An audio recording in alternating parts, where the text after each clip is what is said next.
ब्रह्मं सिंहो सैलं सैलं अशोकवाहिनं जनतात्मजायाः अदाय तदेव ददाहरन्ता नमामि तं प्राञ्जलेयं।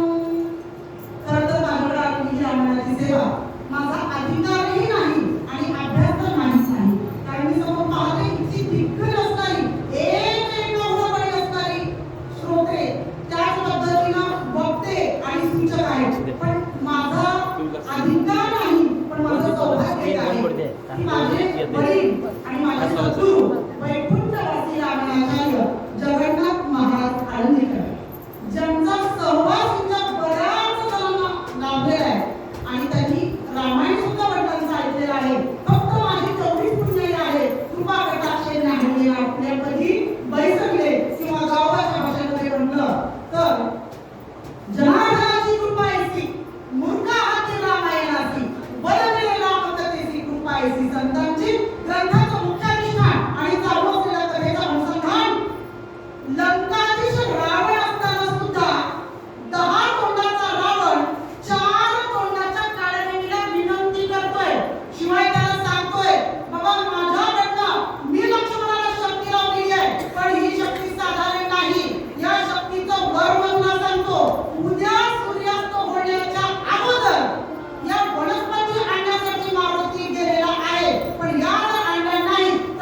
बॅलन्स आणतो दिसायला म्हणाले व्हाईट बॅलन्स लंकाधीश्वरावर सांगतोय हे जिने शक्तीने मागलेली आहे ही काही मी धर्मयुद्धाने मागलेली आहे का नाही काय तिला सांगू लागले आत्यंतिक कपट बर राक्षसांकडे काय आहे जारण मारण कंपन उच्चाटन वशीकरण समोहन अशा नाना प्रकारच्या विद्यांमध्ये प्रवीण असणारे आपण राक्षस जाती आणि याच्यामध्ये धर्मयुद्ध न वापरता काय नेहमी लक्ष देऊ नाही अत्यंत कपट बुद्धीनं आणि कपट कारस्थान करून मी या लक्ष्मणाला शक्ती मागलेली आहे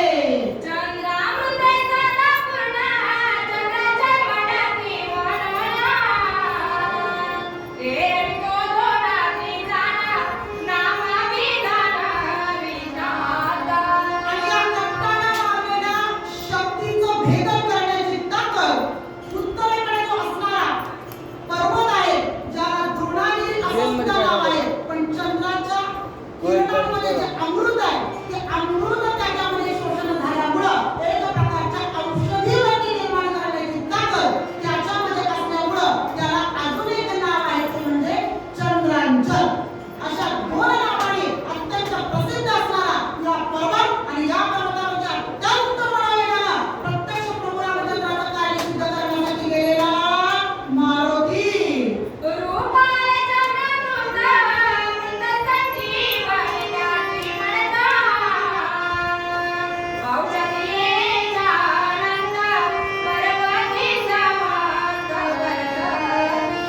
आता या पद्धतीमध्ये अमृत संजीवनी असं म्हटलं जातं कारण अमृतानं काय होतं मनुष्याला आलेलं मरण टाळण्याची ताकद त्या अमृतामध्ये आहे त्याच्यामुळे त्या दिव्य असणाऱ्या या औषधी आणि त्याच्यामध्ये पडलेलं चंद्रांची एकत्रित किरण त्याच्यामुळे त्याला अमृत संजीवनी असं म्हटलं जातं या औषधी जर आणल्या तर लक्ष्मण मात्र यातनं उठल्याशिवाय राहणार नाही अशी भीती चिंता लंकाधीश्वरावर पुन्हा व्यक्त होऊ लागला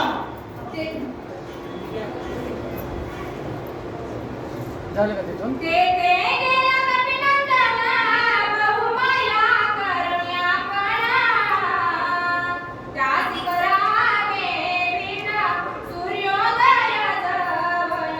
आता आपण मुद्द्यावर आलाय राहू.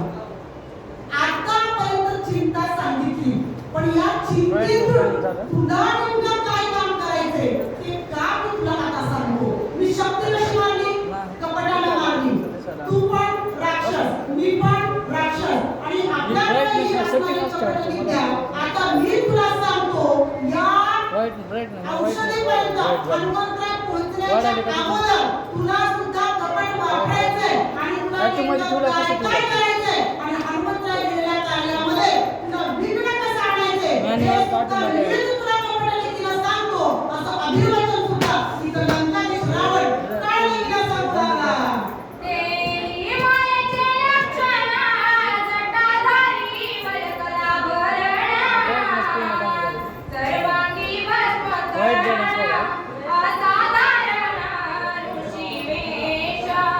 पहिलं लक्षण तुला सांगतो कपट करण्याचं पहिल्या लक्षणामध्ये सांगितलं ऋषीचा वेश धारण करायचा तो पण असा तसा ऋषी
भोर भोर आणताय. पहिला सांगितलं ऋषीचा निरोप करा त्याचा.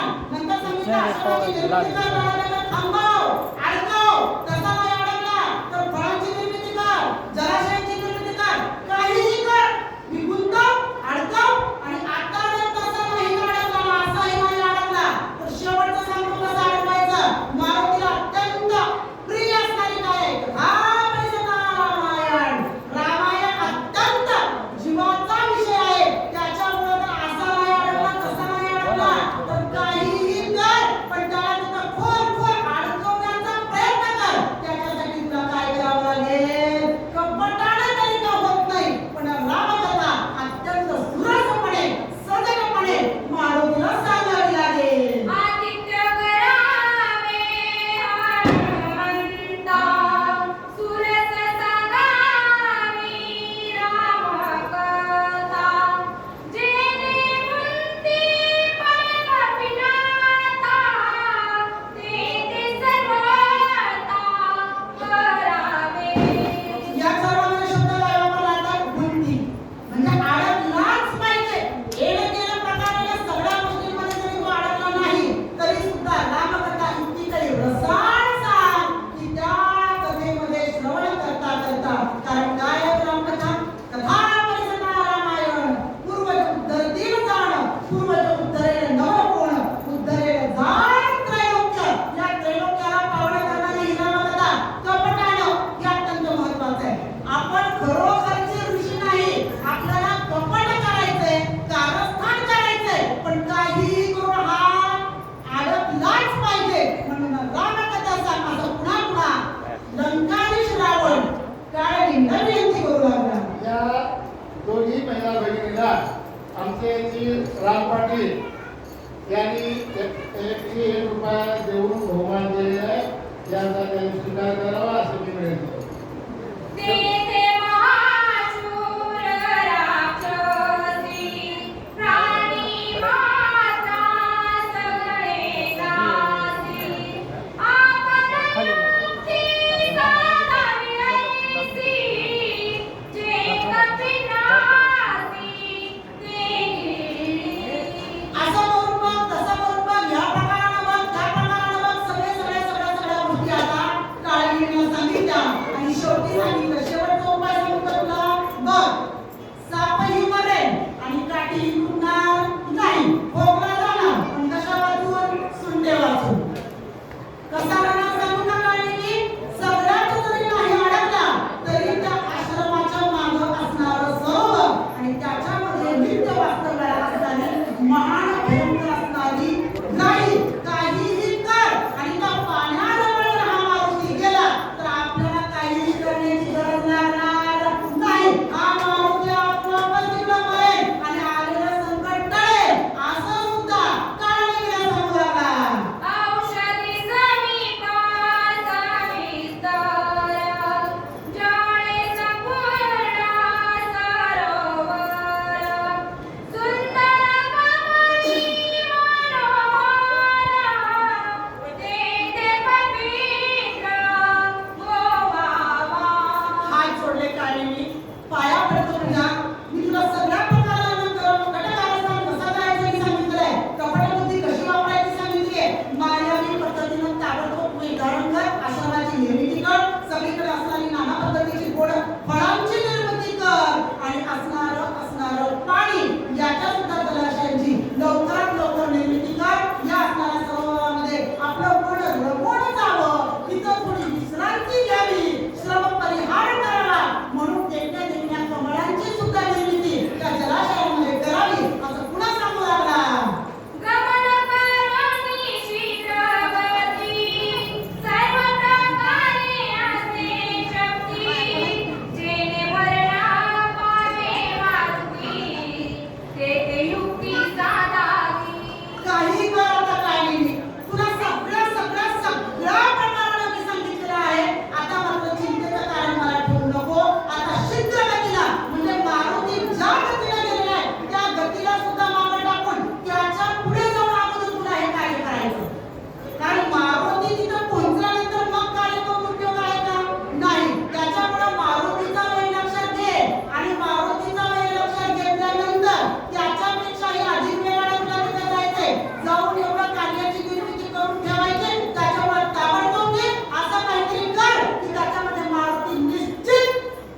पाहिजे.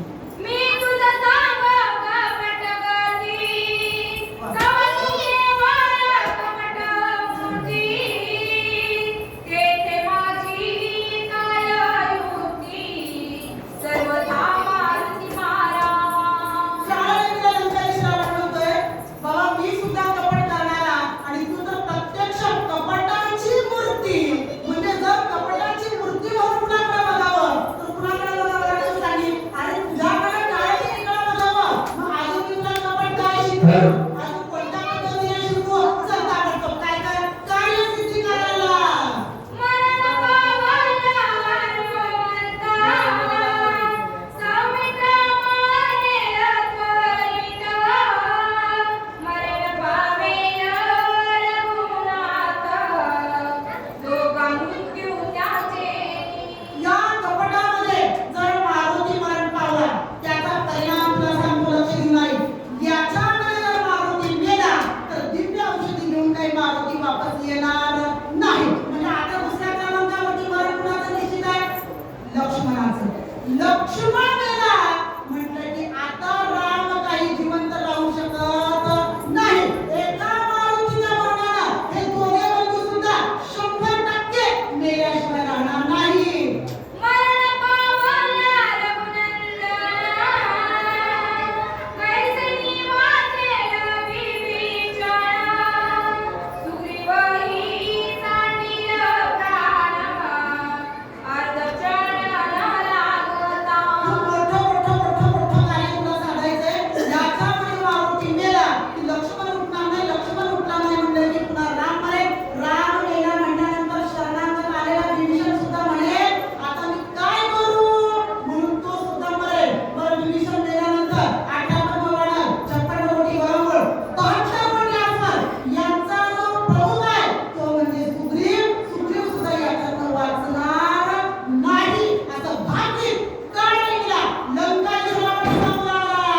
नरनीळ जांबवंता जुत्पती वरतील समस्त एवढा साधेर कायात जरी हनुमंत मारिला. सुग्रीव मेला म्हटल्यानंतर 18 वाणात 56 कोटी बळागुण आणि 72 कोटी अश्वान हे सुद्धा काय होतील? यांना सुद्धा लढून मारण्याची गरज पडणार नाही. आपल्या राजाच मेला म्हटल्यानंतर भयाक्रांत होतील. पदाक्रांत झालेली ही सगळी वानरं, ही सगळी जुत्पत्ती आपोआपच मरेल. असं पुन्हा पुन्हा भाकीत लंकाधीश रावण काळनिंगला सांगू लागला.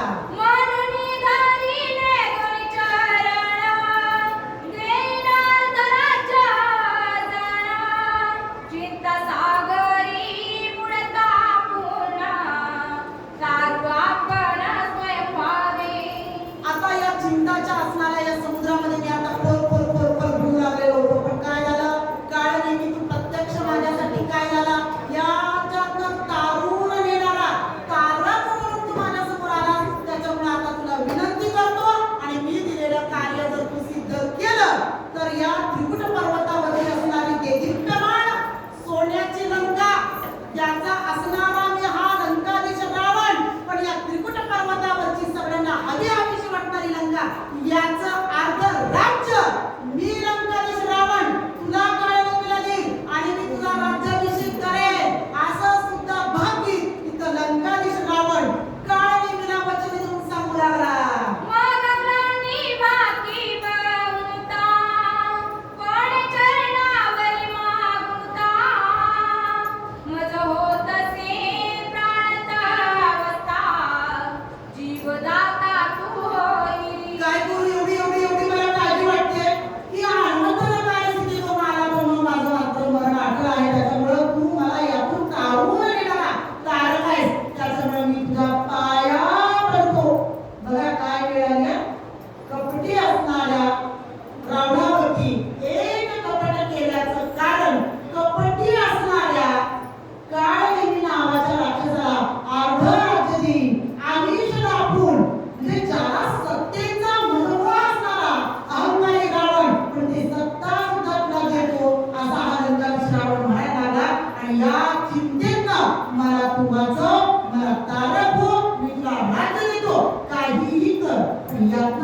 सुटका कर म्हणून अक्षरशः आतापर्यंत बोलणारा रावण आता मात्र काय केले? काळदेवीचे पाय पकडले. ऐसे कथाची उत्तरा दचकला राक्षस वीरा हृदयी पोचला दुर्धर कपट प्रकार बोला नव्हे. आता लंकाधीश रावणाला घट्ट पाय पकडले. लंकेचा अर्धा राज्य येऊन तुला राजा करतो असं म्हटल्यानंतर त्याच्या लक्षात आलं आता यातनं सुटका नाही. इकडे आड आणि इकडे वीर मरण निश्चित. पण आता अत्यंत खोचक असणारा चिंतेचा नरकांत असणारा बाण लागलेला आहे. कारण त्याला माहिती आहे कपटाने काय काय होऊ शकतो. तो आता मनामध्ये काय विचार करू लागला लक्ष देऊन ऐका. कपट करिता हिरण्यकशी खंडणी खंड केली वपू ते त्या मात कोण प्रतापू रुद्ररूप जिंकावया. आता आपल्या स्वतःचं मरण त्याला डोळ्यासमोर दिसू लागलं. इकडं थांबलो तर रावणाकडनं मरण आहे, तिकडे गेलो तर रामभक्त मारुतीकडनं मरण निश्चित आहे. अंतकालेच मामेव. ज्या वेळेला आपला शेवटचा काळ जवळ येईल त्याच वेळेला यासाठी केला होता अट्टहास. हा परमार्थ कशासाठी करायचा आहे? आपला काळ जेव्हा येणार आहे त्यावेळेला ताठ मानेने आपल्याला जाता यावं म्हणून. बर ही सत्सद विवेक बुद्धी या काळवेळेला का होते याचं कारण कळलं का तुम्हाला? कारण ज्या वेळेला विश्वामित्राच्या यज्ञाचं रक्षण करण्यासाठी त्राटिका सुबाहू आणि हाच काळवेळी आला होता त्यावेळेला प्रभू रामचंद्रानं सुवर्णपंखी नावाचा बाण मारला. बाण मारल्यानंतर बाण मारला एक पण त्या बाणाच्या मागचा जो पिसारा होता त्या पिसाऱ्याच्या वाऱ्यानं बाणानं नव्हे सुवर्णमुखी बाणाच्या पिसाऱ्याच्या वाऱ्यानं त्राटिका गेली. सुबाहू गेला आणि हा काळदेवी नावाचा राक्षस समुद्राच्या पलीकडच्या तटावर येऊन पडला होता. आणि त्याच स्पर्शानं कुणाच्या? लक्ष देऊन ऐका. प्रभू रामचंद्राच्या बाणाच्या पिसाऱ्याच्या वाऱ्याच्या संत स्पर्शानं त्याला आता शेवटच्या क्षणाला धर्मबुद्धी सुचते आणि आता तो विचार करतोय की नाही कपटानं काय काय झालेलं आहे. मागची जर कथा बघितली हिरण्यकशिपूचा अवतार जर बघितला तर भक्त प्रल्हादाला आपल्या स्वतःच्या उड्या मारण्यासाठी काय केलं? कपट कारस्थान केलं आणि प्रल्हादाकारणे स्तंभी अवतार केला. विदारुणी दैत्य प्रेमपाळा पाजला. या भगवंताला प्रेमपाळा पाजला. मग हिरण्यकशिपूला सुद्धा कपट केल्याचं काय झालं? मरण मिळालं. मग कपटाची गती योग्य नाही असा विचार एक एक एक एक एक एक मागच्या पुराणातील कथा काळदेवी स्मरण करू लागला. कपट कमी करायचं. कपट साधिले अमरे रे बगी व्यापिले शरीरे कपट साधिले जन्मे जय रोगी कोरा व्यापिला. काळदेवी पुराणामध्ये आता हिरण्यकशिपूची काय अवस्था झाली जाऊन आपण बघितली. आता पुढे आलो. इंद्राने कपट कारस्थान केलं. अहिल्याचा भोग घेतला. परिणाम अंगाला बघ पडली.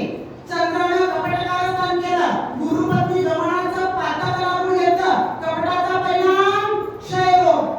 मग अशा अवस्था जर भल्या भल्या देवतांच्या आणि या 33 कोटी देवतांचा जो राजा आहे जो सगळ्या 16 कलांमध्ये निपुण आहे अशाची जर कपटाला ही गती तर माझ्यासारख्या कपटमूर्तीची काय गती? हाऊन जेवून घर गेले ऐसे मांडिले सासा जुने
बळीच्या दारात द्वारपाल म्हणून आला, बटुक म्हणून आला, भिक्षा मागण्यासाठी आला, पण मनामध्ये कपट केलं आणि 3 जागा मागितली आणि याच्या कपटाचा परिणाम ईश्वर तत्वाला सुद्धा एका राक्षस कुळामध्ये जन्माला आलेल्या भक्ताच्या दारामध्ये काय म्हणून राहावं लागलं?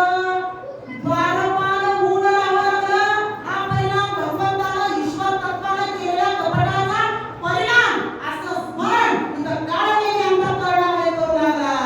या लागी कपाटाची वाता, बोली नव्हे गासरता, कपट करीता कपिनाता, स्वगातासी करा. आता काळवेली विचार करतोय, आता हाच वेळ आहे, हाच काळ अत्यंत धन्य आहे. कोणता काळ धन्य असतो आयुष्यामध्ये? धन्य काळ संत भेट. आता संतांची भेट होणार आहे आणि माझ्या आयुष्याचा शेवट तो होणार माझा बहुत गोड झाला.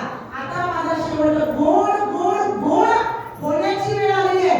आता जर मी या रामभक्त कपिनाथाबरोबर जर मी कपट केलं तर मग मात्र माझं काही खरं नाही. असा अत्यंतिक निर्वाणीचा योग्य यथार्थ विचार राक्षस असून, कपटी असून, मायावी असून सुद्धा मला तो विचार करतो. श्रीरामाची निज भक्त, त्यासी कोणी कपट करीत, ते स्वयंची मरण पावत, नरक मोकीत निवार. राम नाम परमामृत, अमृत पाणे अमर मरत, राम नाम जासी तप्त, मरण मरत त्याची. काय सुंदर नामामध्ये वेदनामोक्षाच्या अध्यायामध्ये मातांनी कोणी लिहिली आहे की काय महत्व आहे रामनामाचं. मरणाचं मरण मारण्याची ताकद रामाच्या नावामध्ये. आणि हे रामनाम कुणाच्या मुखामध्ये? हनुमंताच्या मुखामध्ये. मग मला सांगा, मरणाचं मरण मारण्याची ताकद नुसत्या रामाच्या नावामध्ये, तर हनुमंताचं मरण शक्य आहे का हो? अशक्य.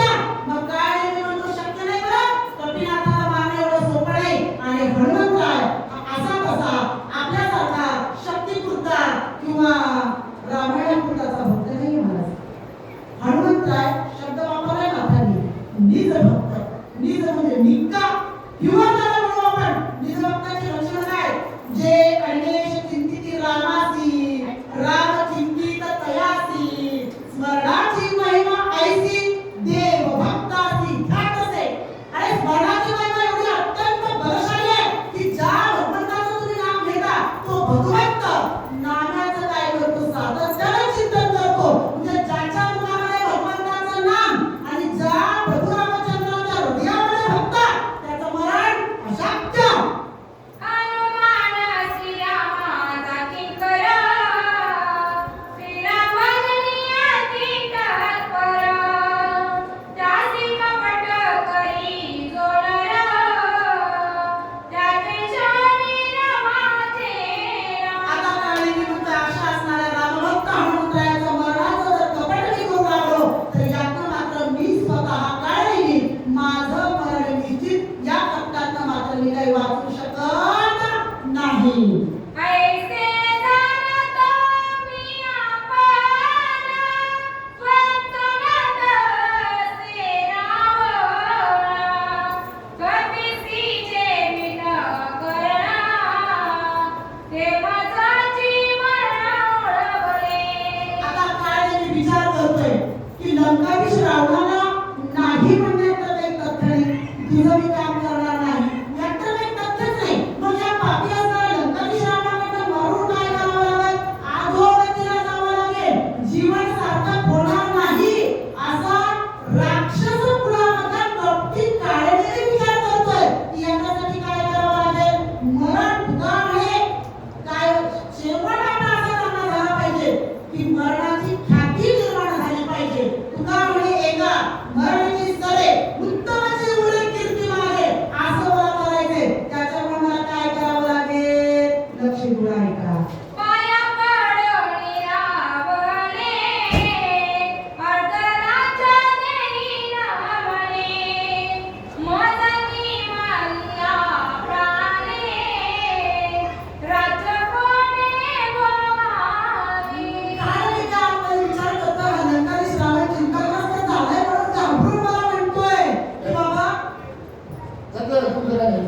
बाहेरगावून आलेले वाचनारे सुजड या मंडळीला वेळेचे भोजन तयार आहे की आमचा मुलगा तुमच्याबरोबर येतो त्याला घेऊन जावा भोजन करून या इथं सेवा चालू आहे. लंकाधीश रावण मला म्हणतोय अर्ध राज्य देईन, पण मला खरं सांगा बरं, या अर्ध राज्य भोगायला मला जिवंत वापस यावं लागेल की नाही? मी जर त्या मारुतीच्या तावडीतून सुटलो, वापस आलो, तर या राज्याचा उपभोगी तर मी त्याचा राजा होईल. पण असं काही घडणार नाही. असा सुद्धा महत्त्वाचा विचार इथं काय नाही अंतःकरणामध्ये करू लागला. आता नवच सारा होईते, तरी रावणाची करील घाते, दया परी सवल म्हणते, होय आम्हा तेही काही. काय रे मी आता शेवटच्या निर्वाणीचा आत्यंतिक स्वतःच्या उत्कर्षाचा विचार करतोय की आता जर मी इथं राहिलो तर मग मात्र नाही म्हणून तर रावण मला आत्ताच्या आत्ता मारल्याशिवाय राहणार नाही. त्याच्यामध्ये मात्र माझी अधोगती आहे. पण आता मी माझा कार्यभाग साधला पाहिजे आणि मी आता लंकाधीश रावणा तुझं कार्य करण्यासाठी मी तयार आहे असं मी म्हटलं पाहिजे. कारण मी असं म्हणालो तर मला तिकडे जाता येईल. तिकडे मी गेलो तर माझं पण मारुतीसारख्या रामभक्ताच्या हातातून घडेल आणि मला सायुज्य मुक्तीची प्राप्ती होईल. हनुमान सामाय विरघुनाथ, विराम प्रेमे सदा डुलत, होता त्याचे हाते घात, कृतकृतात मी झालो. श्रीराम जय राम जय जय राम. ज्या चार मुक्ती आहेत, ज्या रामभक्ताकडनं गेल्यानंतर मला मिळणार आहेत, त्याच्यातली एक मुक्ती जी आहे ती शेवटची म्हणजे सायुज्य मुक्ती. ही मात्र मला मिळणार आहे. त्याच्यामुळे आता लंकाधीश रावणाला की मी नाही म्हणत नाही आणि मी आता या कार्याला जातो असं म्हणतो आणि तिथं गेल्यानंतर माझा शेवट अत्यंत गोड होणार आहे. त्याच्यामुळं मी आता इथून निघतो आणि थेट कपट करून रामभक्त मारुतीच्या हात मारण्यासाठी तत्पर होतो. ऐसे विचार आणि मनी, मान देत रावण वचनी, तुझी आज्ञा उल्लंघोनी, सामर्थ्य जनी असेना. श्रीराम जय राम जय जय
पोहोचला कुणाच्या अगोदर हनुमंतरायाच्या अगोदर पोहोचला आणि कपट बुद्धीनं मायावी पद्धतीनं कशा पद्धतीची योजना तर क्षणामध्ये केली लक्ष देऊ ऐका तेथे जावणी रक्षगणा केला महिमाना फळे झाले संपूर्ण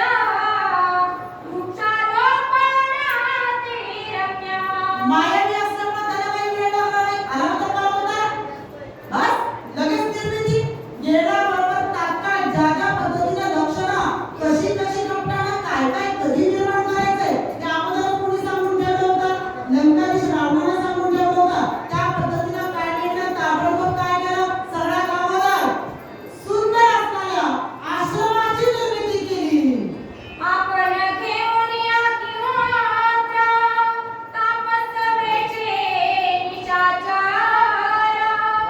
दिसे उपवासी निरंतर गेले उदर कपटी रावणानं सांगितलेल्या पद्धतीनं सुंदर सुंदर असणाऱ्या आश्रमाची निर्मिती केली तिथं असणाऱ्या रसाळ फळांची निर्मिती केली जलांचं सरोवर निर्माण केल्यानंतर त्याला पुन्हा दुसऱ्या क्रमांकावरती काय सांगितलं होतं तुला तापस वेश धारण करायचं आहे अग्निहोत्री असणाऱ्या तापस वेशाचं धारण केलं त्याच पद्धतीनं पोट असं खपाळीला गेल्यासारखं म्हणजे खूप दिवसाचा हा तप करणारा अन्नत्याग करणारा एक देदीप्यमान असणारा तेजस्वी पुरुष महात्मा आहे असं वाटलं पाहिजे असा वेश या काळदेवी असणाऱ्या राक्षसानं धारण केला माता जटांचा संभार परिधान त्या शिवकांबर वक्री वाढले शंशुपार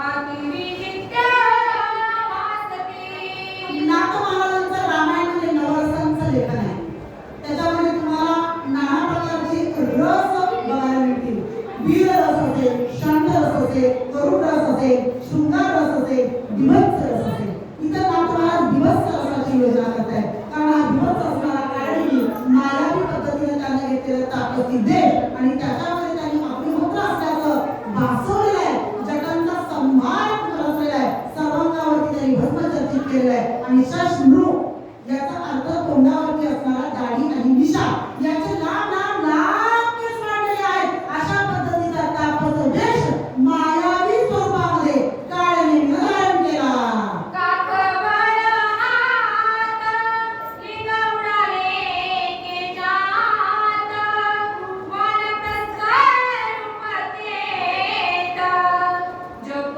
करीत एकाग्रे विभक्त रसमध्ये बघितल्यानंतर किंवा ऐकल्यानंतर त्याची काय यावी किळस घ्यावी किंवा घाण वाटावं असं असणारं त्याचं रूप आणि दाढी मिशाचे केस लांब वाढलेले काखेतले सुद्धा केस इतके लांब वाढले नवे नवे त्याच्या गुह्य भागावरती सुद्धा इतके केस वाढले की त्याच्यामध्ये लिंग सुद्धा झाकलं गेलं असा असणारा काळनेमी आता कशा प्रकारची मुद्रा लावून तापस वेशामध्ये बसलाय लक्ष देऊन ऐका हाती घेऊनी जपमाई भुवळे नेली बवयातनी जैसी केसरी मुद्रा लाविली कैसी शैली दिसत आहे आता हातामध्ये जपाची माळ घेतलेली आहे आता मी ऋषी दिसलो पाहिजे मी तापस दिसलो पाहिजे मी काहीतरी नामसाधना करतोय असं पुढच्याला बघणाऱ्याला वाटलं पाहिजे म्हणून त्यांनी आपले जे डोळे आहेत,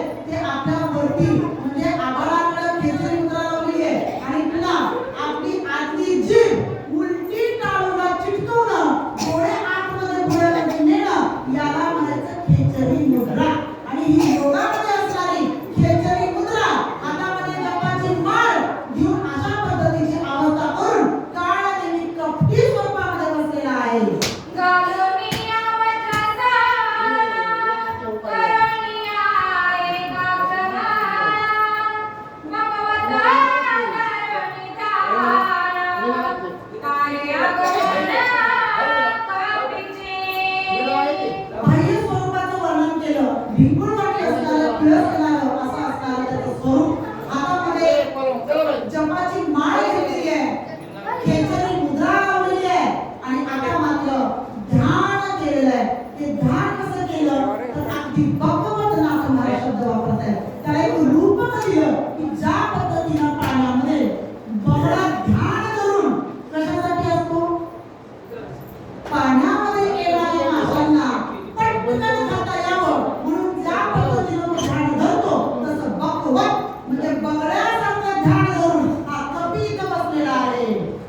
उदका माझ्या सेवक जैसा कोणी सात्विक जळवासी पुण्यश्लोक ऐसा देखो दिसत आहे. नाथ महाराज रूपक अलंकाराची योजना करतात. नाथांचं लेखन म्हणजे व्याकरणाने सुद्धा परिपूर्ण आहे. नुसतीच नवरस नाही त्याच्यामध्ये रूपक अलंकार वापरला. श्रोत्यांना अजून कळावं भगवत ध्यान म्हणजे इतका सात्विक इतका पांढऱ्या रंगाचा असणारा बगळा. पांढरा रंग म्हटलं की सत्वगुण आपल्याला दिसतो आणि जसा काही सात्विकपणे हा ध्यान धरून टाकलाय असं वाटतो, पण आतमध्ये त्याचा मानस काय असतो, जलचर जे काही प्राणी आहेत त्याच्यातनं जर मासा आला तर तो पटकन आणि टपकन गिळता यावा अशा पद्धतीनं सात्विक रूप धरलेला जसा बगळा तसा हा सुद्धा काळवेली असं वर्णन नाथ महाराज करू लागले. मत्स्याल्या दृष्टिकानी नटकावनी सागी देवी राक्षसा कपट में कभी आगमना चली पाहतसे. आता ज्या पद्धतीनं बगळा वाट बघतो की बाबा शांत शांत शांत बसलाय आणि पटकन एखादा मासा जर जवळ आला तर तो घटकन गिळावा, अगदी त्याच पद्धतीनं मारुती इथं कधी येतो आणि मी त्याला कधी अवरोध करतो किंवा त्याच्या कार्यामध्ये मी कसं विघ्न आणतो असं कपटीपणानं भगवत ध्यान धरून हा काळवेली सुद्धा इथं बसलेला आहे. वा, अतिशय सुंदर निरूपण केलं जाईल. वाचलेली तसं धन्यवाद. यानंतरची जोडी आहे रमाकांत मुंडे वाचक आणि सूचक आहे श्री मारुती सोमवंशी सगळ्या. या दोघांना विनंती करतो, आता आपल्याला बाहेरच्या स्टेजवरती जायचं आहे. तिथे गेले